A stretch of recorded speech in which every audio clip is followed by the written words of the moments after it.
Hey there, it's your boy Foxy, back for more relationship stories. Update, I'm thriving and she's a drunken wreck. Original post. First post here, but I've been lurking since my first D-Day, April 17, 2021, only recently becoming active. A bit more than a year has gone by, and through lots of self-reflection and therapy, I've finally built the courage to walk away from my 38 male wife, 36 female. This is a very weird feeling, one I really don't know how to fully describe. I'm optimistic and scared, calm and anxious, happy and sad. My Fitbit says my heart rate is around 80 beats per minute, which is about 10 beats higher than usual. So I decided to write this here as a reminder to myself not to give in. I thought making a list of all the horrible things I've had to deal with over the 13 years we've been together, married for almost 8, might keep me on track to follow through with the divorce if I get weak in the future at any point. So, here's a bullet list of all the reasons I am leaving for my future self. She is an alcoholic. She gets obnoxious, verbally abusive, and violent when she drinks. She cheated on you with an employee that reports to her at work. They hooked up at work during working hours, not to mention the hotels they booked. She made secret plans to meet up with an ex-boyfriend using her work cell phone before you stumbled onto the text messages.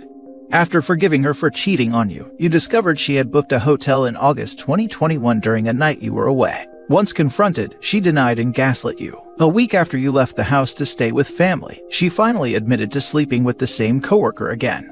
The one time she agreed to put a tracker on her phone, you discovered she had left the phone at her friend's house and had her friend text you pretending to be her. She claimed she was at Target and simply forgot her phone. She came home drunk in the middle of the day once while saying she was at the gym. After finally agreeing to start a new job and put her affair partner out of your lives by blocking him on her phone and email, you discovered she was hiding a second cell phone and communicating with him through that device instead. On a night she claimed she wanted a night to herself, she secretly met up with her affair partner for dinner, claiming she just wanted closure. That same night, she stayed at a hotel. Her best friend, who previously coerced her into $5,000 worth of debt and has cheated on her own husband with many partners, has been assisting your wife in all her affair and will continue to do so. Luckily, you have no kids since she aborted your child 5 years ago. You can sell the house, make your money, and move on without any strings attached. Don't believe her when she says she will change. She has said this many times and she never will. She has only gotten smarter in trying to hide her horrible behavior. Get out. Build your own life the way you want it. Jesus Christ, just typing all that out makes me question why I stayed as long as I have. Edit. Thank you so much everyone for the outpouring of support. Today is kind of a crazy day as she is being served while at work. I have the day off and I am moving my stuff out at the same time. So while I'd love to respond to everyone, I am on a tight schedule today. Some frequent questions I have been receiving in chats, comments, or messages. No, she does not know she is being served today. But 2 days ago, I told her I was pursuing divorce and wanted her respect. She agreed, albeit after love bombing me and promising she would make changes. I shot down all her attempts. I did not want to report her to HR, and I would advise against anyone else doing so. If I pursued divorce and she lost her job, I would have been on the hook for alimony. We both make roughly the same annually, so realistically she shouldn't be receiving anything from me. The house is in both of our names. I do all the upkeep on the property. I intend on staying in the house to facilitate its sale since she does close to nothing with the house. If she chooses to stay, legally I cannot kick her out, so going full no contact, while ideal, might be tough to do. I am moving my stuff to my father's house today so I can bail and stay there if all fails. Now for the top advice before reading the updates. Seriously, bud, good for you for making this step. It may seem tough now, but it definitely gets better. I'm 38 as well, and let me tell you, single life at our age is so much fun.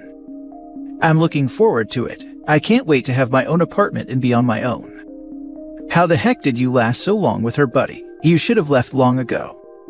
I used to sing that tune all the time. I'd see others in terrible relationships and wonder why they stuck it out, thinking it would never be me. But here I am. It's not easy to walk away after you've built so much with one person. A lot of this really only came about in the last year and a half. Really. She had a drinking problem, but was always self-aware of her issues and worked hard to overcome everything. She went a long time without touching alcohol. She was sweet, kind, and nurturing for years, and it felt great to spend my time with someone like that.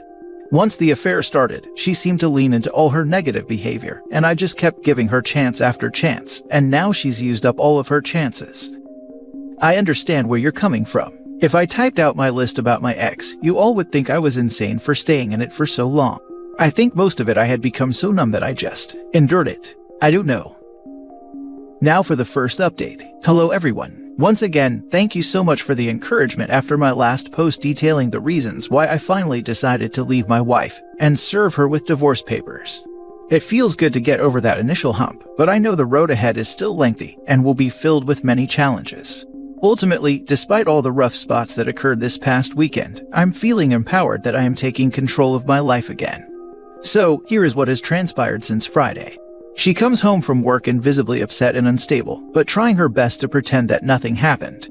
She denied ever being served the papers and took note of things of mine that were missing and noted the kitty carrier out. She demanded I put everything back, put the kitty carrier away, that she was going out with a friend and that I had better be home when she gets home. After she left, I packed up the car and went to my father's house. I did not feel safe with her the way she was acting. The Ring doorbell captured her returning home a little after 10 p.m. Then around 11:30 p.m., it captured her again in one of the strangest and most unsettling ways I have ever seen my wife behave. She walked out the front door and stood in the driveway for a moment, then began dancing and singing the chorus of "The Boy Is Mine" by Brandy and Monica.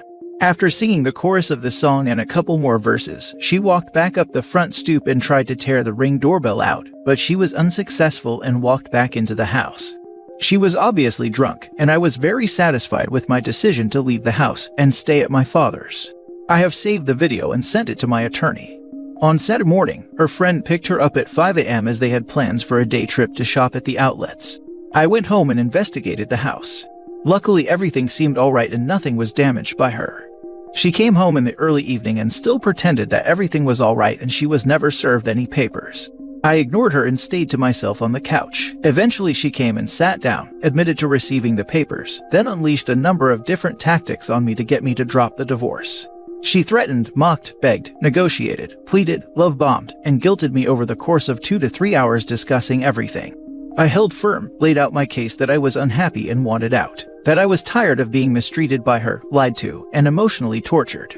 Surprisingly, she admitted to enjoying treating me the way she has, as every time I stayed with her and endured, it evidently showed her how much I loved her.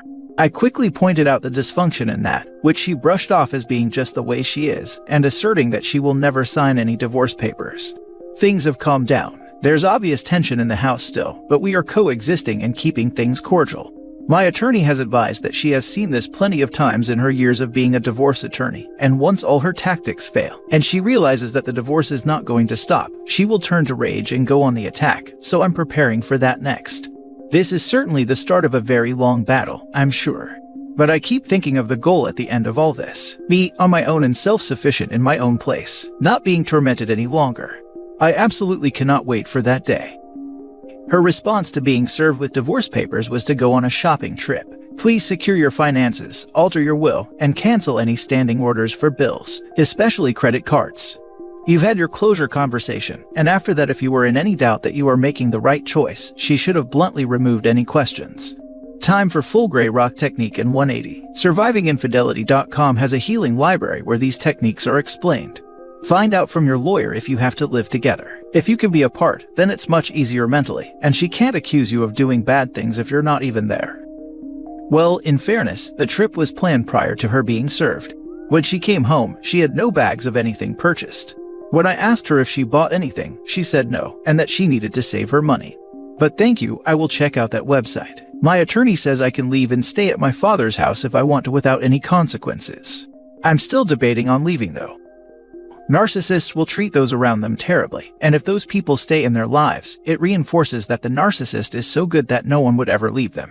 By wanting to divorce, she sees that she isn't as special as she thought. Be prepared for her to get very nasty as the divorce progresses. A narcissist will be sure that the divorce is because of you and that you never appreciated her, and that the problems in the relationship are your fault. Thank you. This is spot on. At first, I did not realize this, but as time has gone on, I am seeing precisely what you are saying here to be accurate. Now for the last update. It's been a little over 3 weeks now since I served my wife with divorce. Once again, I greatly appreciate all the advice and kind words. This is a wonderful community that has really helped me, and many others, navigate through heartbreak. Many have been reaching out to me asking for an update, so I thought I could give the news on events that have transpired, and maybe some of my own personal reflections on everything. Thankfully, things have calmed down. I took the advice of everyone here, my therapist and my attorney, and I left the house. I was hopeful we could coexist and I can stay in my own home. But there was a night where things escalated, and I knew it wouldn't be possible to stay under the same roof as her. I was staying in the guest bedroom at the time. One night she had said something nasty, I forget what. Later on, she knocked on my door lightly. I answered to find her in tears as she offered an apology for her actions. I thanked her and asked that she leave me be. After closing the door, she unleashed a fury of vulgarities at me on the other side of the door, then went downstairs and continued her tirade. Freaking idiot, I heard over and over, among many heinous insults to me and my family. Luckily, there was no sign of impending violence, but I sat in the room above her as she continued cursing and yelling, hoping she would stop. She eventually did, but that night I slept with the door barricaded and made the decision to leave the next day. Once she left for work the next day, I began packing the rest of my things. Luckily, I work from home, so I had time before work and during my lunch break to pack up my car. After work was done, I jumped in my car with one of the cats and went to my father's where I have been since. It's peaceful here. The house is not occupied most of the time, and many of the rooms were used more for storage. Cleaning out one of the bedrooms upstairs and buying new furniture has been a fun project. The room I'm now staying in is quite cozy. For as long as I have been married, I have always wanted a gaming room, and that's what I've been working on turning this room into. I even bought myself a new bed. It's one of those adjustable bases, and even has a built-in massage function. I may have gone a little overboard, but I wanted to be comfortable and excited about where I am living. As of typing this up, I can confirm I'm thrilled to be here. I even got my email confirmation for my Steam Deck, so that was a nice added bonus from Valve. It's as if they knew I was going through a tough time and needed something fun, There has been some communication between us, but very little. Since my wife does not clean or really know how to take care of the house, I have been visiting on weekends to check on things and grab any other items I may have left behind. Her tone has definitely changed. She has been begging me to call off the divorce, taking ownership of all things wrong with the marriage, offering to have the open policy I have been asking her for, and swearing that she called everything off with the guy she had an affair with. I'm not buying it. I know this version of my wife as I have seen it many times.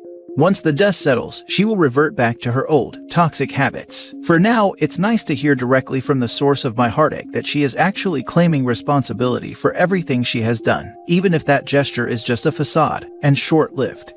She is a person with many personal issues that I have taken an active role in assisting with. It's rather astonishing to sit back now and reflect on all the things I have helped her with throughout the years, all the ups and downs. I saw her last Sunday when I stopped at the house. The place is a mess, with empty bottles of wine scattered around. After I arrived at the house, she went into the bathroom to throw up quite loudly. She came out and said she was hungover from drinking the night before. I maintained the gray rock method and didn't engage in any way, which only fueled her sorrow further. "You don't even care," she said a few times to me while holding back tears, clearly trying to bait me. She is scrambling to suck me back to being a manipulated toy to play with, and it isn't working. It makes me sad to see her like this, but I also lost my motivation to help her, mainly because I realized that there is nothing I can do for her anymore. Coming to terms with that really does feel refreshing. Sometimes I wonder why I stayed for as long as I did, but I'm content with how things have unfolded and with my decisions. I first found out she was cheating on me in April 2021, then found out she cheated again in August that same year. For many that would have been enough in itself, but I still stayed. As my therapist said to me, a year ago I wasn't ready to walk away. I am now. I needed to see this through and confirm that the problem was not me. The problem is entirely her and there is nothing I can do about it. My options are to endure perpetual heartbreak or leave. I chose to leave. A year ago, I did not realize those were the only cards on the table. I thought I could change myself and make the marriage work. I was wrong. My own family tried to coach me, but I needed to realize it myself without being told. That's the important part of leaving a spouse. It has to be your own decision, not someone else's. This is my decision. I am owning it, and I am improving my life little by little. There's a profound reward in learning a vital lesson in life. This hard-won knowledge is precious to personal development. I endured the hollow charade of her BS because I had to learn on my own. I'm not in any way ashamed to admit I stayed throughout all the issues. I'm incredibly proud of myself for finally coming to terms with everything and taking the hard steps to move on with my life. And I'm pursuing all the things I had put off for a long time. I'm making a nice gaming room for myself, exercising a whole heck of a lot. A few years ago, I wrote a book but never pursued being published. I had another book I wanted to write, and I'm pleased to say that I have begun writing it. All these things I had put aside for years and made my marriage a priority. It's so incredibly refreshing to finally indulge in my own interests. I'm moving on, improving myself, and she is drinking herself into misery. I'm focusing on me, and it feels so great. My father's house has a lot of meaning to my family. Many memories here. My grandfather came here from Portugal when he was young and purchased the property. He grew up in Portugal living off the land and growing his own food. If he didn't do that, he didn't eat. So when he came here, he purchased a large piece of land, built a house, built a barn in the backyard, planted crops in an orchard. This house represented hope for a brighter future. He had horses, cows, goats, chickens, the whole deal. As my father and his siblings grew up, the land became less populated by livestock and more a representation of family and freedom. My uncles began rock bands and converted the horse stables in the barn to practicing spaces for their music. They played among whatever animals were left at the time. When I was born, my father brought me here on the weekends. He and my mother divorced when I was only a few months old, but remained cordial. Weekends meant being free on this land with my dad. It was paradise for a child like me. No rules, lots of land to explore and play on, and an awesome father who made me feel so loved and free. He bought me a dirt bike when I was 8 or 9 years old. I used to ride that bike all over the property, around the barn, on the front lawn. My grandmother used to complain that I was tearing up the grass. She'd come outside as I drove by the front of the house and yell at me to slow down, but I'd scoff at her and ride faster around the house and through the orchard. There were a few nights here when my father would open the window to his upstairs bedroom and climb out on the roof. He'd coax me out with him and we'd lay on our backs in the middle of the night, engulfed in darkness while staring up at the stars together, talking about traveling the universe and whether there is life somewhere out there. Last night I snuck out through that same window, sat on the roof in my pajamas, looked up at the stars and cried while pondering life. I cried partly due to sadness, but mostly because I felt that freedom and hope I once had when I was a kid in this house. Back then, I was always so incredibly eager for what would come from life. I looked forward to growing up, being a good person, and living an honest, fulfilling life. Those feelings vanished for a long time, but they are slowly emerging from beneath the rubble of a failed marriage. There's hope for a brighter future, and I can't wait to see what comes next. I still recommend that you contact your lawyer and inform the workplace at the appropriate time. She knows your indecisive and passive nature. The stories and mistreatment will continue after the divorce. You should shake her image. Just read your last 2 posts. Man, you're a candidate for sainthood for lasting that long with her. I'm curious, when you first met and started dating, did you see any red flags? Any hints of narcissistic behavior? I'm divorced and happily living the single life, but if I ever do decide to date again, I want to be aware of every warning sign there is. Thank you very much. There were red flags from the start of us dating. After a month or 2, I realized she had an issue with alcohol. She wasn't plastered drunk 24/7, but she would feel compelled to drink at very random times, and she was always a very obnoxious drunk. She had some aggressive incidents, but once everything was over, she would reflect on everything and admit her faults. She was never shy to admit she had an issue, which prompted me to believe she could change. And she did a few times. There were periods where she would be alcohol-free for a year or 2, then swear that she could handle it again and begin drinking, and eventually she'd be sneaking alcohol around with her and drinking in the middle of the day again. I forget where I heard this before, but there's a quote that always stood out to me. Love is not solely celebrating the strengths of your partner, but also tolerating their weaknesses. Of course, there's a limit to how much weakness one should truly withstand, but I saw her alcohol issues as something I wanted to help her through. When alcohol wasn't at play, things with her really were beautiful. I believed she wanted to be a good person and overcome her issues. Then she met this guy at work and started sleeping with him. Up until then, she was clean for 2 years and had really put her life together nicely. Once she began cheating, everything changed. She embraced all the destructive impulses she had. Like alcohol, I thought she could overcome everything. Maybe she can, but I'm not going to wait around anymore. I'm too exhausted to try anymore. So as far as warning signs, well, there's no precise formula I can give you that can be applied to dating. Everyone has their own individual preferences in a partner, and you have to determine for yourself what you can and cannot withstand. I'm not thinking about dating right now, but after all this is over and I feel ready to, I may try dating again, and when and if I do, I think I'll avoid alcoholics. That'll be my own individual preference, lol. Best of luck, my friend. Glad to hear that you are living a happy life now.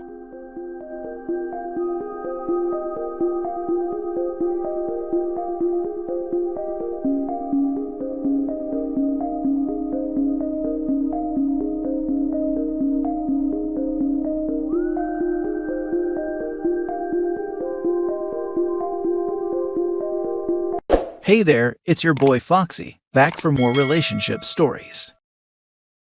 Update. Wife of 6 years destroyed our marriage for ex-boyfriend. Original post. What a crazy train ride it has been. I'm 33 and currently going through a painful divorce and thought I should share my story to help process the numbness and loss I feel and evaluate how this train wreck occurred. Me and my wife were co-workers for a time 9 years ago.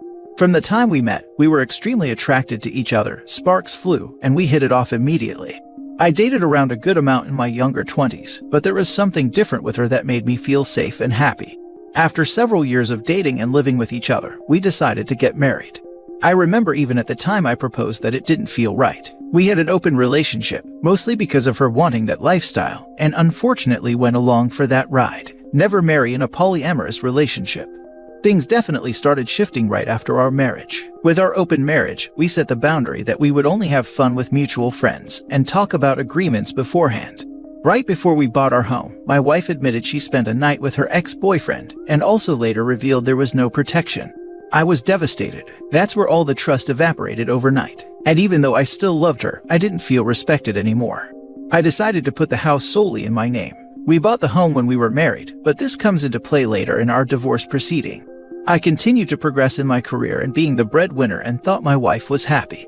Slowly but surely the bedroom fun started to feel like a chore and could tell she was checking out. I should also mention my wife had a very high body count of men previous to our relationship. 2 years ago, right after the pandemic started, she pulled the rug from under me and let me know she wanted to break away from me and she wasn't afraid providing for herself. She hired a spiritual coach and thought she could replicate that same amount of success right away. Fast forward to today, she is still struggling to launch her coaching business. Yo, being independent isn't so easy, right hun? Also doesn't feel very good with all the emasculation and treating me like garbage as I continued to financially support her. She deployed a lot of emotional manipulation to have me still provide and pay for her lifestyle. She convinced me to sleep in separate bedrooms. I did it to give her the space she said she needed. I really should have kicked her out of the house at that point. About a year ago, she reconnected with that ex-boyfriend she had the affair with. To add on to the misery I was already feeling, she decided to commit into a relationship with him even with us still married. Looking back, I feel completely disgusted with myself for not standing up for myself back then and continuing to allow it. She would often offer me affection and intimacy here and there to keep me ignorant of any of my dignity or self-respect, so I played along to earn any form of closeness with her. I was completely addicted and made her my world. The turning point was last spring after I took her to Hawaii for a week. It was my ultimate Hail Mary to win her back. We even did a couple's photo shoot professionally done and had a really great time together. However, I could tell she was still invested in her affair partner. Not even a day after we got back from the trip, she said she missed her affair partner. Again, I felt absolutely devastated that she would so easily cast away the time and energy we had just spent together. This is where I started to finally regain my dignity. I decided to play up to my image and try to walk away as unscathed as I could and divorce her. Not surprisingly, her and the boyfriend decided to move in together last summer. This is when I brought up to my wife that I wanted an uncontested divorce. She was ripe with feelings for her affair partner, so when I wrote out the stipulation that I'd receive the full equity on the house, my bank accounts, and retirement accounts, she agreed. I gave her a week to decide after another weekend of vacationing with her affair partner, and she signed the stipulation in front of a notary, and I filed it the same day. She ended up going out to the bar that night with her affair partner getting dolled up, and spending another intimate encounter with him, I guess in celebration. Yeah, I surely felt like a valued husband. 3 weeks after, my wife wasn't able to get housing with her affair partner as originally planned. Now understanding her predicament, she filed a motion with the court to dismiss our stipulation and go to mediation. Go figure. I then lawyered up and we had several hearings with the courts. My wife never hired an attorney. I believe she thought her spiritual leanings told her she didn't need any of that. Well, turns out she lost her case and tried filing an erroneous second motion with her newly hired attorneys and lost that too a few weeks ago. Now she's filed an objection to be heard by the judge. My lawyers are very confident the objection will also be denied, and the final divorce papers can then be signed. I've racked up about $10,000 of legal fees, but my wife also has a lot of fees too, and may even be able to ask for my fees to be paid if I win. But I will most likely elect to pay my own anyway. Edit. Also, I should add in the second motion she filed with her attorneys that she made up lies about me coercing and lying to her. Things like I told her to not hire a lawyer because it was too expensive. The commissioner saw right through that BS and denied her, and hope the judge does too. When my lawyer read through that motion with me, he said there is no chance at reconciliation. Also, the hearing before the judge just got scheduled for April 5th. The finish line is so close now. Writing this all out, it seems almost too absurd to be true. I'm trying to survive the present the best I can, staying focused in my career and trying to enjoy playing piano and my other hobbies to not think about this. It doesn't help that my wife gives me glimpses of wanting me back, but the past is just too painful for reconciliation. I know I can find another partner that loves me and respects me, but for the present moment I feel paralyzed and heartbroken over this journey. Ultimately, I just want to move on with my life, and maybe I'll laugh at it all looking back one day. The universe has an interesting way of unfolding. Hope that karma works as designed. Also, any suggestions on getting her out of the home? I feel like I can't kick her out legally unless we're officially divorced. She has mentioned to me many times she fears of me kicking her out. At the same time, she tells me she has other living arrangements planned, but nothing has ever materialized. Now for the top comments before reading the update. Yes, you will find someone who loves you once this is done. She is a manipulator. Once she loses in front of the judge and the reality of what happens sinks in, she will try to manipulate you again. Stay strong and go after her to pay your fees. 10K for the hurt she has caused you is nothing. Stay strong and remember, you took her to Hawaii, and less than one day back, she yearns for her affair partner. Tell her the spirits say she will get hers in the near future. Best of luck. Thanks. Yeah, I definitely let her manipulate me, no question. She is also a narcissist, so she's going to be angry if the judge decides to have her pay up. At least I know what's been missing in order to enjoy a fulfilling relationship, but will take a lot of work on myself first. Breaking away from the codependency is not easy. By the way, if the judge grants you attorney fees, take it. She has caused you such heartache. You owe her nothing. My advice, under no circumstances should you take her back. You must go no contact with her. Expunge her from your life. Also, never ever agree to an open relationship again. Good luck to you, and take what you have learned from your marriage to make a better life for yourself. Lesson learned seemed fun at the time, but no better than most the pain an open relationship can cause. I must say that I find all these spiritual coaches and books BS. Spirituality cannot be found in paper or some guru, but around you, in experiences, and in the most unexpected of places. As far as suggesting something to you, nope, you are doing everything right, and you must continue doing so. All the best. Yes, honestly, putting the affair and emotional mistreatment aside, I can't even bear thinking about integrating into her spirituality world. She's mentioned entity attachments to me to explain why she doesn't feel safe. Really, she's just bitter that things aren't going the way she thought they would. Now for the update. Hard to believe it's been 6 months already. I'm happy to report that I am officially divorced and starting to live my best life now. I still have moments of pain and loneliness hit me in waves thinking about the old versions of what we used to be, but overall, I'm starting to move past it. One of the realizations that has really helped me is truly accepting she didn't care about me the way I thought she did. She had her own level of delusions, but mine was being stuck on the idea that the chemistry and bond we had early on in the relationship was love. How could she have loved and truly cared with the level of disrespect given to me? I gave her everything financially, let her have full control of what to do in the home, yet she resents me for doing just that. And the fact I took her on vacation to Hawaii and she tricks me into thinking we were reconnecting, just to be with her ex a few days after the trip. Screw that. Back in April, we were supposed to have our hearing with the judge on her objection to the stipulation, and her lawyers ended up delaying it till June. At that point, I just wanted to move on even though I had an unlosable case, so ended up settling the case and giving her alimony for just a year, and $15,000 cash settlement. I kept the house, bank accounts, retirement accounts, which is about $300,000 in value. It was also stipulated she had to move out of the home once the divorce finalized in June. A part of me kind of wishes she would have left with absolutely nothing for what she did, but it is nice that it's completely over now though, and ended much better than the typical cash and prizes these women get away with. She ended up going back to the same ex-boyfriend, no surprises. That eats away at me sometimes, but then I also just feel so disgusted by her. Her ex has no job, no capability to earn money anytime soon since he had a severe spinal injury. She told me a few months back that she had some spiritual readings that we weren't meant to be with each other anymore because there's too much pain on my side. Right. I also got a new finance job in June that pushes me up to 6 figures, and she absolutely hated it when I told her that. One of the last things I told her was I hope she feels good about throwing it all away. Once the alimony dries up and she sees her route of being a spiritual life coach won't work out, we'll see how happy she actually is. If she comes knocking down my door, I most certainly won't be accepting her back ever. I'm deserving of a beautiful, loving relationship, and this is the lesson I needed to learn to appreciate what a good, nurturing relationship actually can be. Hope my story is helpful to anyone that feels like they're struggling breaking away. If she's coming back and knock on your door expecting to be accommodated, you need just to say that unfortunately you cannot be together because it's written in the stars. Haha, I should tell her that. My higher self says, "You're not my twin flame, never was." That is superb. Tell her you had readings with a real spiritual advisor, and she said that there was too much pain on her side for reconciliation, and that it's just not in the stars for you to take her back.